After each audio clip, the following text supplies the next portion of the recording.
अब एक नया टॉपिक है कि कोफिशिएंट ऑफ एक्स की power n in the expansion of a plus b x plus c x square upon e की पावर एक्स, कि इसके एक्सपेंशन में एक्स की पावर एन का कोफिशिएंट क्या होगा।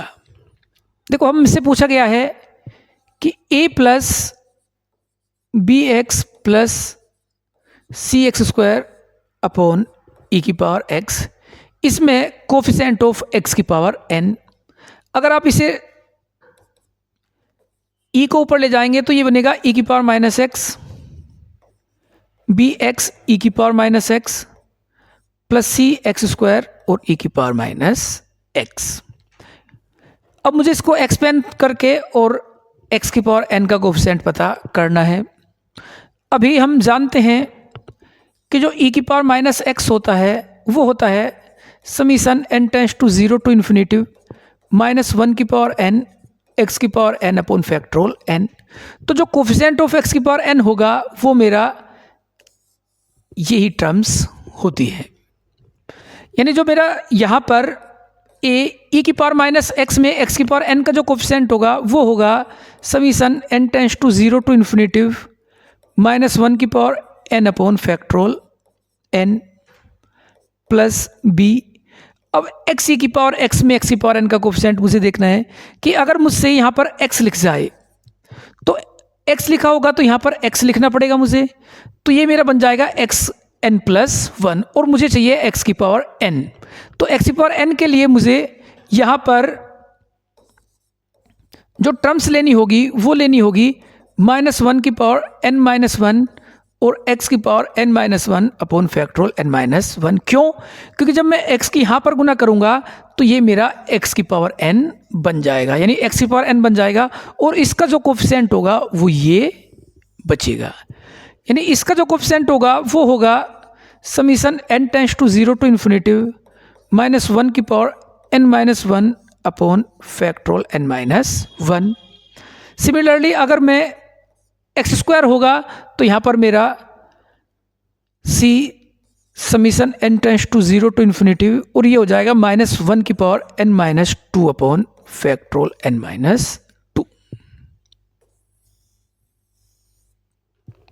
ये मेरा इसका एक्सपेंशन बचेगा। अगर आप इसे ध्यान से देखो, a summation n tends to zero to infinity minus one की power n upon factorial n plus b n tends to zero to infinity. अगर यहाँ पे मैं माइनस वन की पावर एन और पावर माइनस वन को सामने लिखता हूँ तो यहाँ पर मेरा ये नेगेटिव हो जाएगा अपॉन ये लिखा हुआ है फैक्टोरियल एन माइनस वन। अगर मैं इसके सामने एन से मल्टीप्लाई कर दूँ तो ऊपर भी मुझे n से मल्टीप्लाई करनी पड़ेगी। क्यों? क्योंकि ये मेरा फैक्टोरियल n बन के आ जाएगा। अगर यहाँ पर माइनस की पावर टू बाहर बुलाएंगे तो माइनस माइनस प्लस ही रहेगा। C summation n tends to zero to infinity minus one की पावर n अपॉन ये n माइनस टू है तो इसके सामने अगर मैं n माइनस वन की मल्टीप्लाई करता हूँ तो ये मल्टीप्लाई मुझे यहाँ भी करनी होंगी। ऐसा करने का रीज़न अभी आपको बताता हूँ।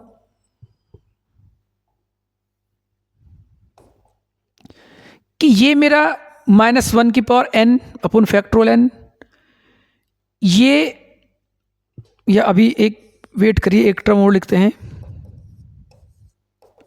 माइनस वन की upon factorial n minus b और ये बनेगा n, ये n मैंने बाहर बुला लिया n tends to zero to infinity, ये बनेगा माइनस वन की पावर n अपॉन ये भी बन जाएगा फैक्टोरियल n प्लस सी। यहाँ पर n और n माइनस वन बाहर बुलाते हैं तो ये बनेगा n tends to zero to infinity minus one की पावर n और ये भी मेरा फैक्टोरियल n ही बन जाएगा।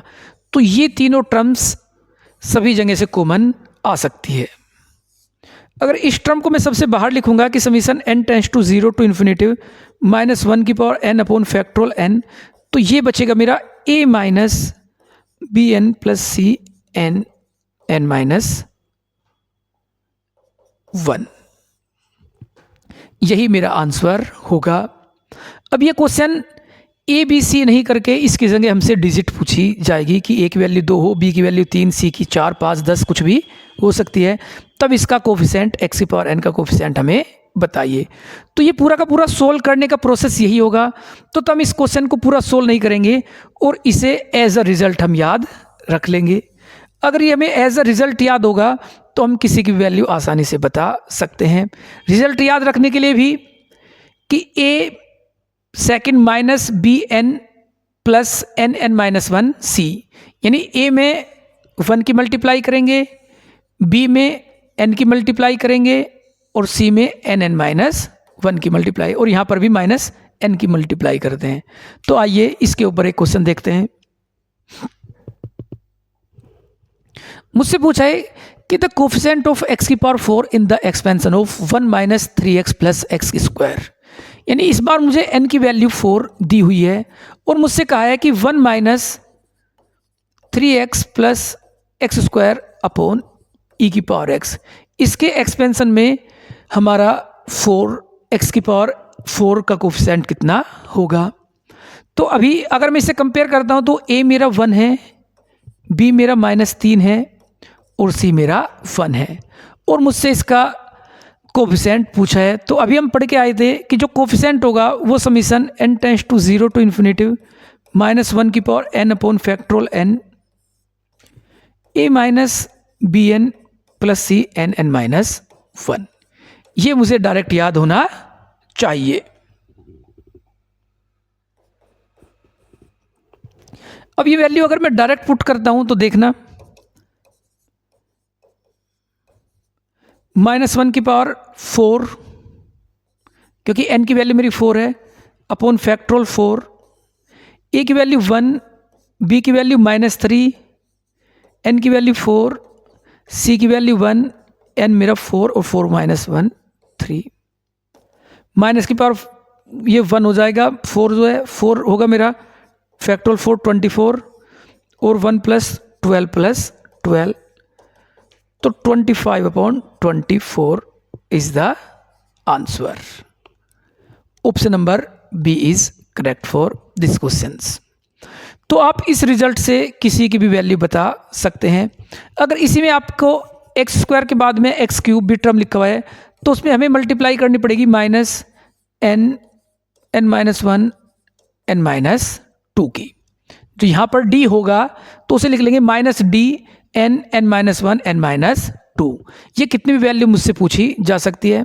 हालांकि ये एक्स क्यूब स्क्वायर तक ये क्वेश्चन पूछा जाता है तो इसमें हम डायरेक्ट वैल्यू भर सकते हैं।